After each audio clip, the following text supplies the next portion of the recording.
Ladies and gentlemen, we are back live again to preview Manchester United against Crystal Palace. And let me tell you what, it is going to be an interesting one. The amount of injuries that Manchester United have at the moment are no joke.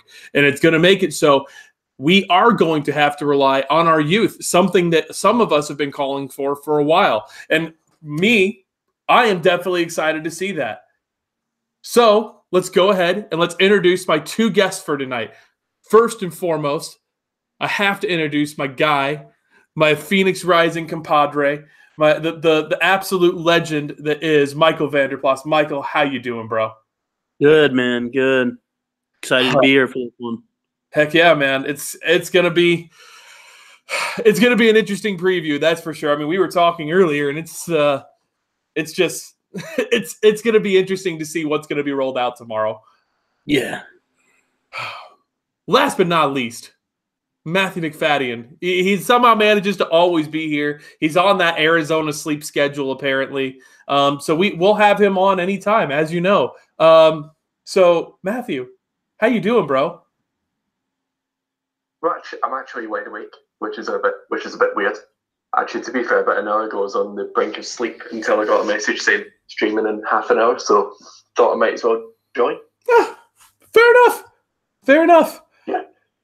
But actually, this is an interesting one to really start off the stream. Vince Russo said apparently Ollie has moved out of his hotel, which that is an interesting rumor right there, because if that's the case, he must be starting to look for a house at the very least. So I mean, for Michael, I mean, not that we're obviously not previewing the game yet by asking this question, but do you think Ollie should be given the job yet? I don't think there's a reason to make that decision right now. I think you ride out the rest of the season and see how it works out, because you never know if something could start going wrong. If they just stop riding this high or whatever. But I think he has to be the number one choice right now. And that's without a doubt. He has to be the number one choice. And I was starting to kind of ride that high of like, hey, you know, maybe we should be giving him the job like right now. But at the same time, everybody brings up a great point in trying to bring it back to reality. We have to realize that we have still so much more left to go in this season, and we have to see how everything is going to finish. So it's a fantastic point, Michael. I mean, so Matt, I mean, hearing that rumor, what's your reaction? Do you think that he's going to be given the job? I don't see why he shouldn't. To be honest, I wouldn't give him the job right now, as I've said a few times recently. Although if the Liverpool game was the last game of the season, you'd 100% give him it. So hopefully him moving out of the hotel doesn't mean he just doesn't like the hotel. Actually means that he's looking for a house. So, yeah, well, guess we'll have to wait and see. And that means he moved out like 2.5 years before Mourinho did. Like, it only took him, 2-3 months? He's already more committed than Mourinho ever was, apparently. And I never have to hear the Lowry again until the squad gets there for game days. Yeah. Well, interesting one. I mean, I still think the team should move to hotel football right across the street, owned by the club, the class of '92. I mean, I just think why not? And then you literally could just walk to the stadium. Just don't even have to worry about anything. Set up the barricades and just walk there. That's all you got to do. Well, we also don't have to worry about our buses not showing up on time now. Yeah, well. And then Mourinho, walking to the stadium, that's, fun times. Fun times. But guys, we're not here to talk about all this. We're here to talk about what time do you call? So, Mad Marcus, right now it is 5:36 p.m. here in Arizona. I know it's like a little bit past midnight for you guys there. So I appreciate all you guys joining me. I mean, Logan, good to see you. Luca, good to see you. Doug, good to see you. This is prime time hours here in the States. So, guys, let's go ahead. Let's jump into this Crystal Palace match and let's talk about, who are some people that we are worried about. So, Michael, I'm going to go to you first. Thinking about Crystal Palace, they're not necessarily the greatest of teams, if you wanted to put it that way, but they still do have some threats. Who are some people you are worried about for Crystal Palace? So Zaha, obviously, he's really good. He probably is better than Crystal Palace. You should probably go somewhere higher up the table, but he always seems to stay there. We're just going to call the midfielder Luka, because I'm not trying to pronounce his last name. He's obviously really good. And then Batshuayi as well. Had a goal in the last game, so might be coming into form finally. The unwanted child nobody wanted. I'll just say his name once. Batshuayi has really come into his own playing for Crystal Palace recently. Crystal Palace are unbeaten in 4 straight matches. Their last loss coming to Liverpool, and that even was an exciting game. And then their last 4 matches, they've put in good performances, despite the fact of coming away with draws. So, I mean, Luka Milivojevic has 8 goals on the year. So that's I heard correctly today. I think I heard that he has 7 penalties on the year, 7 penalty goals, which is absolutely insane to think about. Then obviously Zaha, has 7 goals. And then Zaha is also somebody that you're going to be worried about in terms of pace coming down that left-hand or right-hand side, no matter where he's coming from. That pace that he'll bring will give either one of our fullbacks a problem. Shaw's got this. I don't know about Young, but Shaw's got this. Well, it's too bad we don't have George Kyle here. We could start getting Oxygen Thief comments in going already. But Matthew, I mean, same question to you, bro. Who are some people you are worried about going into this match? Yeah, I just think it's the usual suspects, really. Batshuayi, I'm not even going to say that last name in your style because it's past midnight here and I don't want to wake everyone up. Zaha, to be fair, I think he's a bit overrated, but he's still a threat and he's in good form. Finally getting into good form this season, right at the perfect time, of course. There's Milivojevic, who's the top scorer since he joined Crystal Palace, which is mad considering he's a defensive midfield, but yeah, he's a bit of a set-piece specialist. Scored 7 penalties from 8 this season, so it's pretty good when it comes to converting those. And then there's a left-back, Patrick Van Aanholt, who I think last time in that 3-2 win, where Matic scored an absolute screamer in the dying seconds almost, he was one of the goal scorers, and for a left-back, he gets himself a ton of goals. So he's a bit of a threat there, especially if we've got Ashley Young playing on the right-hand side. So they do have quite a lot of threats in their team that typically do so well against the big sides. Like, you remember that Andros Townsend strike against Man City that basically won them the game. But he's another threat as well. He's got strike and a half on him. But yeah, they've got quite a lot of threats. However, I think even though we've got a depleted squad, we should be able to beat them.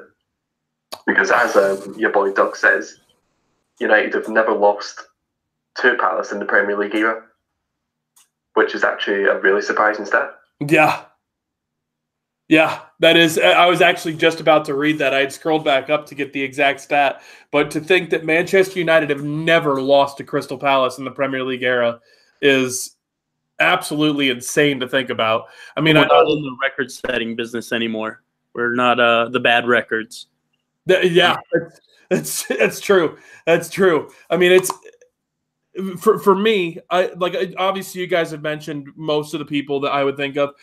Somebody that is actually out for Crystal Palace is Aaron Wan-Bissaka, who has been a huge threat for them the entire year and on that right back spot. And it's somebody that a lot of Manchester United fans have been asking to bring in to play right back for us, because we all we all feel this way. I mean, I shouldn't say we all do. I think that a lot of us feel this way, that Ashley Young has kind of really hit a point where we have to say, hey, when is Diogo Dalot going to get in on that right back spot? When? Ashley Young has been bad for the last long time. And yeah, defensively, I mean, he's done okay. Especially against the bigger clubs defensively, he's done okay. But that shouldn't be what and it's something that some of our friends have talked about.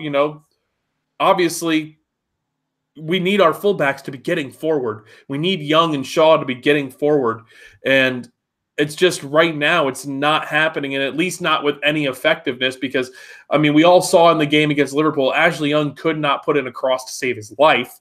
and then Luke Shaw did okay.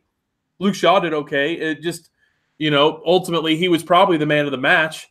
But once again, I mean, defensively, he was amazing, but getting forward, he really struggled getting forward. And I don't know if that comes down to the fact that he doesn't feel comfortable with the partner that he has or what it's going to be.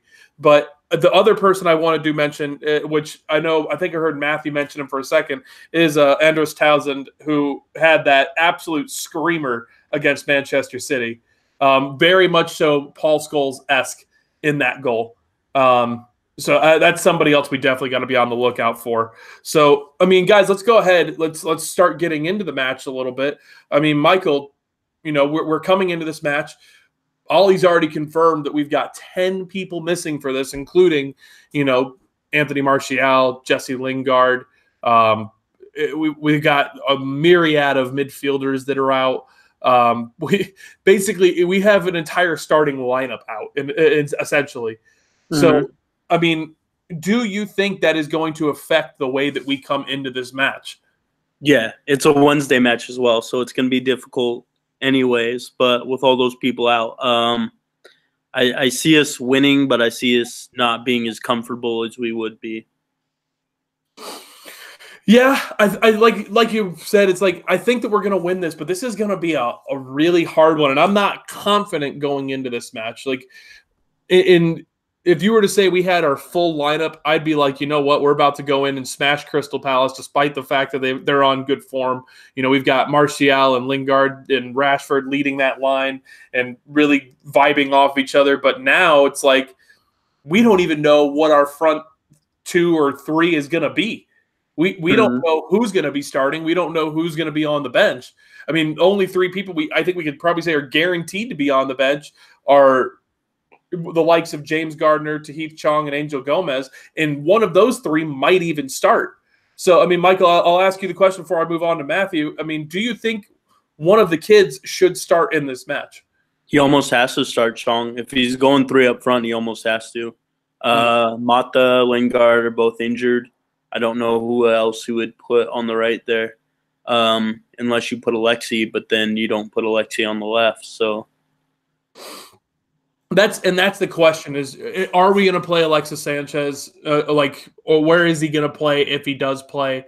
I mean, he's just been like Alexis Sanchez. Like, and you guys know me. Like, I give Romelu Lukaku a really, really hard time on this show. Alexis Sanchez has been far worse than Romelu Lukaku. Just my opinion. I think that he's overall been far worse because he can't even score a goal or get an assist, really. Like, he's got 1 assist and 1 goal, I think, all year, which is you knew when he came in, like, he has this habit of giving the ball away, but it used to be worth it. He used to make the plays he used to create chances and make plays that made it worth it, and it's not anymore. He's not even doing that. Yeah, no, and you're absolutely right on that, Michael. I mean, and so Mad Marcus and Luca both kind of echoed a little bit of the same thing. So Mad Marcus said he'll do well with the youngsters. He has a decent pedigree too. And then Luca said, I love Ollie's positivity though. He's the total opposite of Mourinho, which is 100% facts. 100% facts. So Matthew, I mean, same question to you. I mean, number one, do you think that the amount of injuries that we have are going to really affect the way we're going to approach this match? And do you think that we will see any of the kids start this match?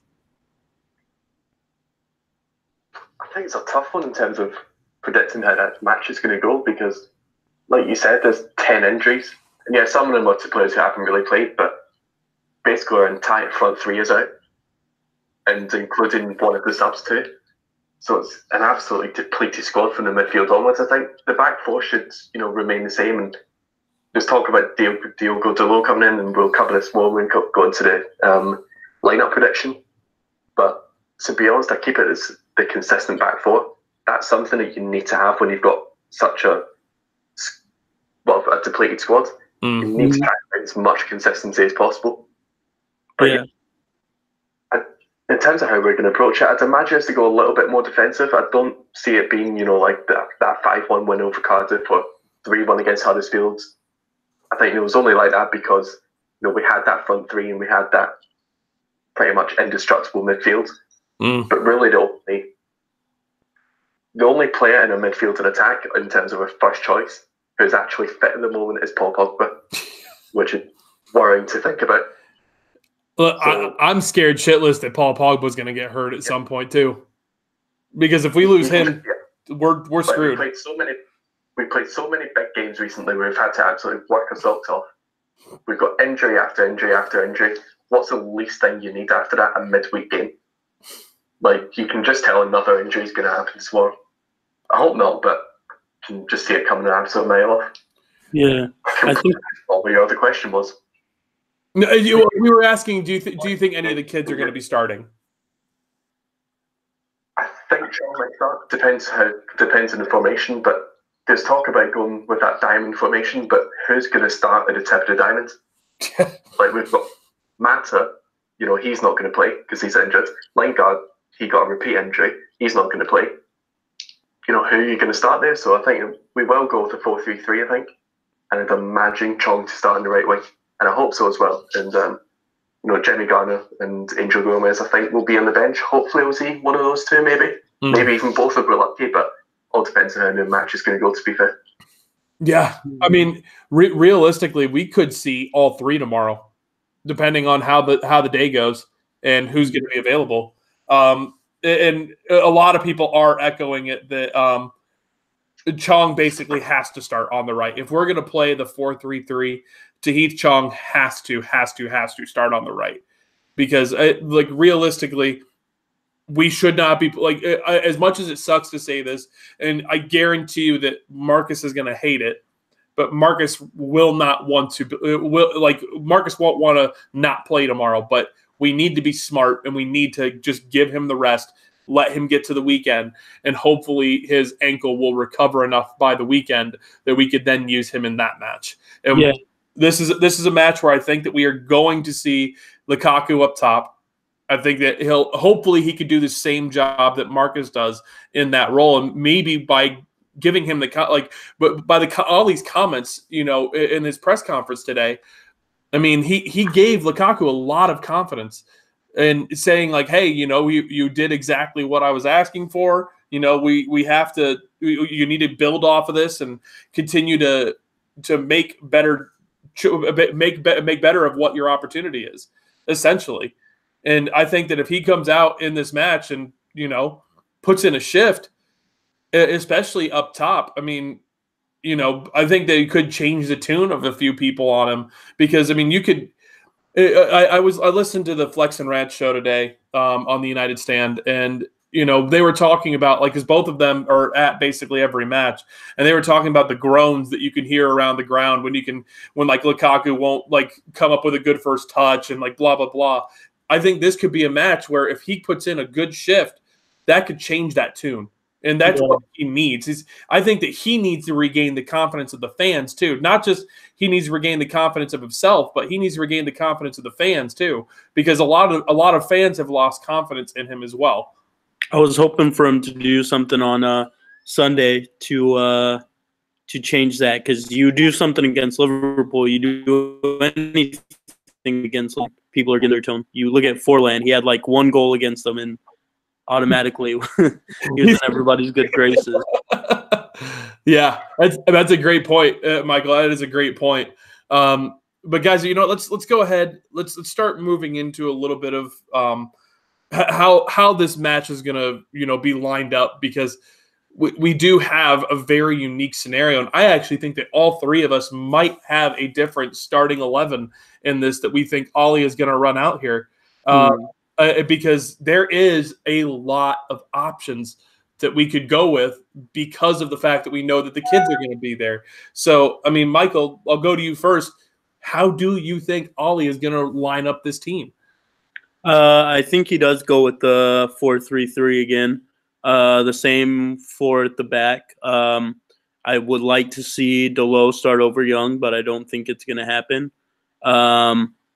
Smalling, I don't know how fit Jones is. He was talking about an illness that Jones had, and I don't think you change those after 2 clean sheets anyways. And then Shaw on the left. For the midfield, McTominay, Fred, and Pogba. I know he put in Pereira in front of Fred on Sunday, but I think he was more. That was more of a that time reaction, like at the time reaction. And then up front, Lukaku, Chong, and Sanchez. I think that's not going to be far off from what we'll probably be predicting as well. Matthew, same question to you. How do you see us lining up this game in this match? How do you see Ollie doing it? And also, guys, if you want to have your starting 11 predictions brought in, I'd be really interested to see what you guys have to say about who you think is going to be in the starting 11, because it's not going to be a common starting 11. I can almost guarantee that. So, Matthew, how do you see it going?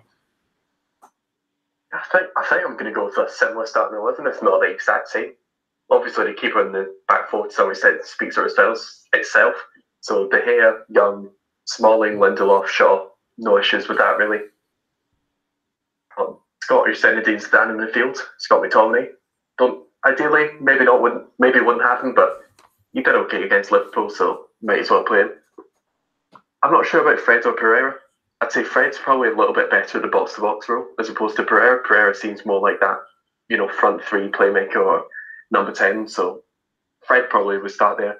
Pogba next to him, and then a front three of Chong, Lukaku, and Sanchez, because we've got no other people. So I'm going to go with something that's going to be a little bit different and probably a little bit bold, because I think that this is a match where having a match on the weekend, against Southampton, I think that Ollie's going to look at this and potentially look to put a little bit more rotation into the squad than he normally would, especially considering the fact that we had so many injuries against Liverpool. So, oh man, George Kyle came in. It's like his ears started ringing when he heard Ashley Young's name. I'm willing to bet that's what happened. But so I'm going to make a little bit different of a prediction. I think De Gea will start. I think De Gea is basically the one guarantee to start in this match. I actually think we will see Dalot tomorrow at the right back. I don't know why. I've just got this weird feeling that he'll mix up a little bit of his older guys, because I think that he's going to really need to start resting people. Like it or not. I'm not saying that it's Ollie's fault that these injuries have happened, but it kind of is too, because it's not his fault that Mourinho basically dropped the fitness levels of the team so low that we had absolutely nothing in the tank. Mm-hmm. But he also has pushed the team to another level, and it's also made us a hell of a lot better, but it's also brought on some of these nagging kind of injuries. Yeah. So it's unfortunate, but true. So I think we will see Dalot at the right back spot. I think we'll see Smalling and Lindelof tomorrow. I think that's pretty much a guarantee. The one mix-up I could possibly see is maybe Bailly will be in there. But I think that this is a match where you don't want to risk anything, really. Like I would say go out there with the center back partnership you feel most comfortable with, and I think that they will feel most comfortable with at the moment with Smalling and Lindelof. I think Luke Shaw, once again, he's basically locked into the left back spot because he's the only one that can really play left back. Young can do it, but we don't really want Ashley Young going back to the left back spot if he doesn't have to.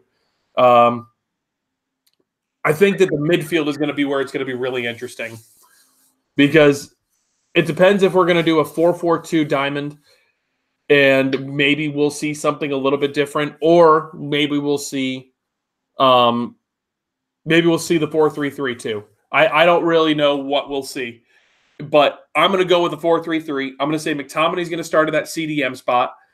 I'm going to say Pereira is going to start, especially since he came on against Liverpool, and he actually did play pretty well.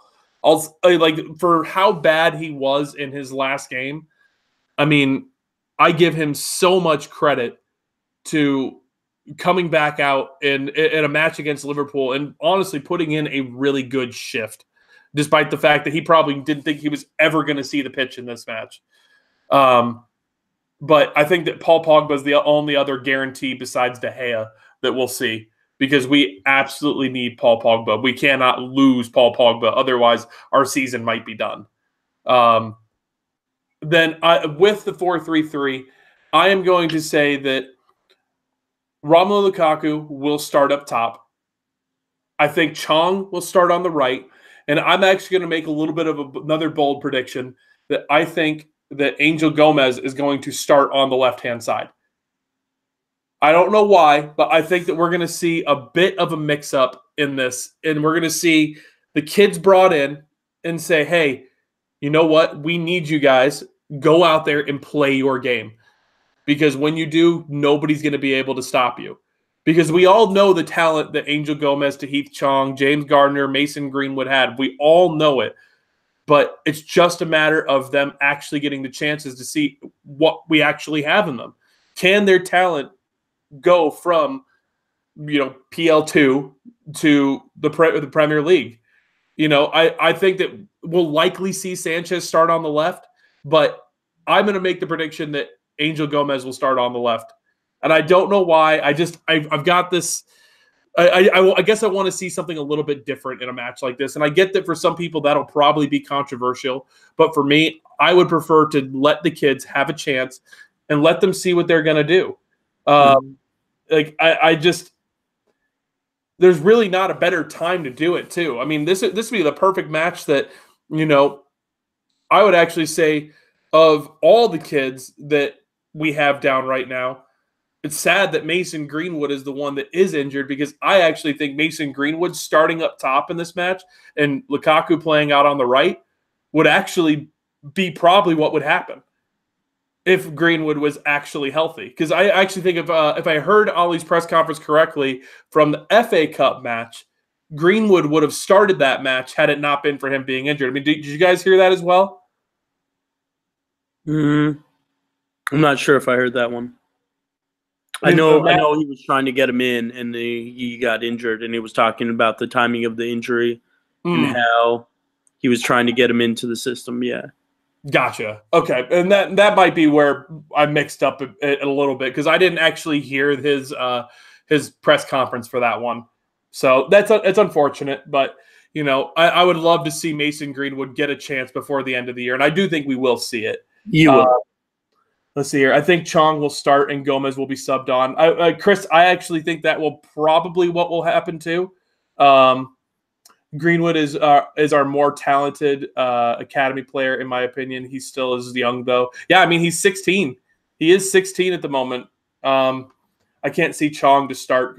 So, Saban, I actually think of anybody to start. I think that Chong is the one that would be most likely if we go with a 4-3-3. Now, if we go with a 4-4-2 diamond, I could potentially see Pereira, Fred, McTominay as the midfield three, and then Pogba being the one to play in that number 10 kind of role. That might be a little bit different, but, You mean Gomez? No, I actually do mean Pogba. Oh, okay. I do mean Pogba to play in the number 10 role. Okay. And then Sanchez and Lukaku would play as the two forwards. Okay. Yeah. But guys, I mean, we're about 30 minutes in, so it's a good time to start, wrapping up the preview a little bit. I didn't see anybody throw in a starting lineup prediction. Otherwise, I would have tried to read it out here. Green Tour turned 17 before Christmas. I'm sorry about that. I could have sworn that I saw his birthday was in June. So maybe that was somebody else. I'm just a messenger. But, I mean, let's go ahead start wrapping this up a little bit. So, I mean, Michael, let's go to you. How do you see this match going? What do you think is going to be the overall objective besides come out of it without injuries? And then what is going to be your score prediction? It's going to be rough, man. Of all the injuries, I think Herrera is going to be the one that's missed most. Lingard does a lot off the ball, but I think Herrera is that engine in the midfield and the leader on the field. So I think we're going to miss him a lot. It's going to be a rough one. I think we win either 1-0 or 2-0, but I think it's going to be a lot less comfortable than we would have liked it to be. Yeah, that's one thing I could definitely get behind on that is like it's going to be a very uncomfortable match for us. There's no way that we're going to just stroll into this match and just walk away with a big win. I just don't see it happening. And of course, now it'll probably wind up being like 5-6-0, you know? It sucks that Wan-Bissaka's out because it would have been cool to see Chong against Wan-Bissaka. That would have been a pretty good matchup. That actually would have been. Because we've all, like we talked about a little bit earlier, I would have loved to have seen Wan-Bissaka start just so we could really get an idea of how he plays against our people. Because if it is rumored he's going to come to Manchester United, I mean, what better opportunity to see the guy play than there, you know? Still think United will be too strong. Palace are better away from home and have a better away record than a home record. So I'm going 2-0 for Manchester United, says Doug. We should just play some United Stand FC players. I mean, seriously. I'm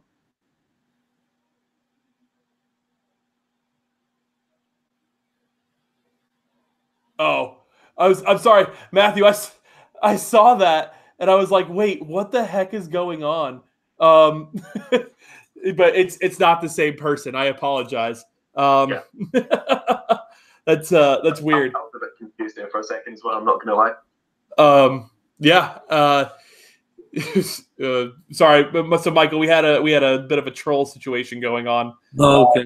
Yeah, so it's just a little bit confusing. But Matthew, I mean, same question to you. You know, how do you see us playing this match out? You know, like I said, other than the not coming out of this match with an injury, you know, how do you think it's going to go? And, you know, what's going to be your final score? It's going to be a scrappy game, isn't it? It's going to be one that, you know, won't exactly have many highlights. Let's just say that. I don't think match of the day, even if they do match of the day tomorrow, is going to be too busy when it comes to United. I think it's just going to be a case of we'll do whatever we can just to get a goal and just to win it. And at this stage, to be honest, that take any sort of goal, doesn't matter if it's a wonder strike from Gomez or hits off, you know, Chris Smalling's face. I don't care. As long as we get the win, then that's all that matters, really. But yeah, it's going to be a tough one. Crystal Palace away for any team is always such a tough game, even though they've never beat us before. It's still, you know, never an easy win with Crystal Palace, even at home in some respects. We had that boring 0-0 draw near the end of Mourinho's tenure, thankfully. So yeah, I think it's just going to be a frustrating game no matter what lineup's out, especially with, you know, 5 of the 6, you know, midfield and attack not being able to play. So yeah, it's going to be a tough one in terms of a score prediction. I'm probably, see, the cynic in me says a 1-1 or even like a 2-1 loss or something. However, something that tells me I think we're just going to scrape a win here, and it's just going to be a 1-0 win. So that's my prediction. And honestly, end of the day, a win is a win. I will take a 1-0 all day long. And as long as we come out of this match with no injuries and a win, I will literally have 0 complaints. Like, I don't care how it happens. We just need to come away with this with a win. Well, Elias, it's good to see a Crystal Palace fan in here. You know, I'm genuinely happy to have any fan on this channel. So good luck to you guys tomorrow. You guys obviously have one of our former youth products in Zaha. So I'm willing to bet that we will see him tomorrow, and he will probably tear apart Ashley Young. Just making predictions here. Matt Marcus, you know it's got to be 15 likes if we're going to get a dab. I haven't seen the Pogba dance in months. Well, it's because you guys haven't gotten the likes while I'm live. We don't do dances unless we get the likes, and we don't win. We have to win to get dances. Otherwise, we don't dance. It's illegal. But guys, real quick, I want to say if you want to get your score predictions read out, I see we got 17 people watching at the moment. Get your score predictions in now because I would love to read them out for you guys. It's going to be a very interesting match tomorrow. My prediction is that we will come out of this with a very scrappy 2-1 win. It's going to be the kind of win that it's not going to happen pretty. It's not going to – it's going to be something where we're going to have to probably score a bit of a lucky goal, and who knows? Who knows what's going to happen in this match tomorrow? Because end of the day, this is one of those that we have so many injuries that no one knows what's going to happen. Like we don't know who's going to start. We don't know who's gonna be involved. I'll just be happy to come away with this and come away with a win. That's all that matters at the end. So let me see here real quick. Elias, thank you. Good, thanks. Good luck to you too, as well. And by the way, Wilf is actually a Palace true and true. Grew up just outside Selhurst. Oh, that's kind of cool, Elias. I did not know that. So that's awesome. I'm happy that you guys have him back then. So let's see here.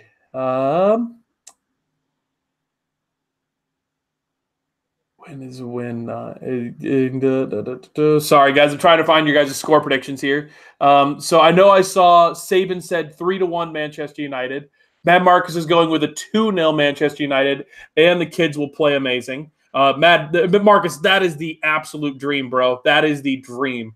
Sav went with a 2-1 United win. George Kyle said going 1-0 backs to the wall. Yeah, that's probably the likely thing that will happen. Batshuayi will score, says Doug. I could see it happening. I could actually see Batshuayi coming on and putting in a good goal. Chris McTeague went with a 1-0 win, hopefully. Elias is going with a 2-1 Crystal Palace win. Lucas said 3-1, I think. And honestly, Elias, that score prediction that you did put in, if Palace are to win it, that is what I would likely say would be the scoreline. Now, with our record against you guys in the Premier League era, I do think that it will be hard to come away. Like it'll be hard for you guys to come away with a win against Manchester United. And I would actually say that of the likely results, I would say a draw is probably the one most likely result, considering the injuries and considering what we have to overcome in this match. George, I apologize. We are not saying Batshuayi's name right. It's Batshuayi. So we'll see if he comes in with a big goal. But I mean, let's go ahead and fully wrap this up, guys. Thank you to my guests for joining me. We did this at a very different time, and I'm honestly just happy to have guests on it at a time like this. So, Michael, my guy, number one, Michael is actually. I know you guys, if you've watched my videos, you've seen him on the Phoenix Rising preview. He's actually headed to San Antonio for the Phoenix Rising opener on Friday. Right? If I remember correctly, the train leaves Friday, and you guys come back Saturday. Well, we fly out on Friday the 8th, so not this Friday, but next Friday. Oh, I'm sorry. That's right. It's the following week. I apologize. But Michael's the leader of the Red Fury supporters group. He's awesome. I love Michael. So, Michael, anything you want to shout out, my friend? No, not really, man. Just glad to be here for a United preview. Yeah, dude, we'll get you back on again really soon. I promise. Hopefully, we'll be able to get you on for the review if, depending on what my work schedule actually winds up being. I know that you have to work a night shift, but we'll see. We'll try and get you on, man. But let's see here. I just want to see something. Kendall, good to see a new face in here. I really appreciate that. I appreciate you joining. But I mean, of course, I gotta say, if you guys haven't already noticed, I've got these two phenomenal posters right here. They come for many, many teams. One of them is of my dog. Yes, that is Arthur, the true legend. Arthur. He is the only legend that exists in the world. But in all seriousness, Matthew makes phenomenal posters, and he's getting pretty dangerously close to 200. Matthew, is that correct? Yeah, that's correct. I don't know how you knew that. It's almost as if I texted you it. No, you didn't tell me anything. I just look. Made reader. 2 posters away from selling 200, which means when I hit that number, I'm going to be doing a giveaway on Twitter. So obviously when I do hit that number, I'll be putting it on Twitter and I'll obviously mention it in, you know, whatever stream comes after that. So yeah, if you want to get yourself in a giveaway, then I'll be tweeting quite soon, hopefully, you know, showing nothing bad happens. And all you need to do is retweet it to enter yourself into a giveaway. So hopefully that will be soon. Well, I have a feeling it'll probably be tomorrow. I don't know why. I'm making bold predictions here that The boys make a prediction. that Maddie is going to hit 200 sales on his Etsy store. And Marcus, just so you know, we are at 12. But I saw the Sir Alex Ferguson poster that was on the preview the other day for the Liverpool game. The person actually had to pour dust on the poster to blow off the dust off the poster. Kind of weird. On Sky Sports as well. I looked at that. I wasn't with the TV screen at the time. I looked up for 1 second, and in that 1 second, the poster appeared. And I'm like, hang on a second, I think that's my poster. It was one of the weirdest things ever. Yeah, so it's on like American TV too, which is crazy. Well, and Elias, just so you know, we actually do know that Wan-Bissaka is injured. We actually did talk about that a little earlier in the preview because there's a lot of rumors circulating that Manchester United might be looking into Wan-Bissaka come the offseason or come the summertime, I should say. And then Saka obviously is out injured as well. But I did not know about Martin Kelly. So, I mean, you guys obviously do have injuries. You guys got your own problems. And, you know, I do, like I said, I wish Crystal Palace nothing but the best of luck. You know, hopefully both teams come out with no injuries.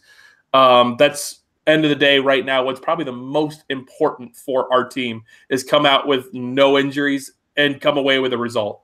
If those two things happen, no way can we say that we'll be unhappy with anything that will happen in the match tomorrow. But guys, so genuinely, I hope you guys drop a like on the video for my phenomenal guests. Obviously, we had another American on the show, and not only is he another American, he's another Arizonan.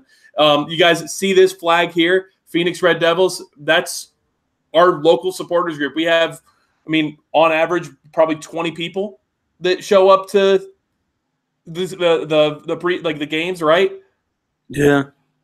It's crazy because like 2 years ago when I started it was like 5 people showing up, and now it's like the bar is full. It's crazy. It is awesome. Like I feel bad that I'm not able to make it to as many games out there as I can, but you know I'm gonna try and make it out to a few more, especially considering the fact of how much I'm gonna be traveling. So I'm watching from Sweden, but I go to watch Palace at least once per season. Elias, that's awesome. A Sweden fan that's a Crystal Palace fan. Or a Sweden fan, Crystal Palace fan that travels at least once per year to go. That is really awesome to see. But guys, just genuinely thank you for joining me. It's been an absolutely phenomenal stream, and I really do hope that you all have a great night, a great day, wherever you're at and whatever you're doing. Keep doing you, because I love you guys, and you guys are awesome. Let's go, Manchester United.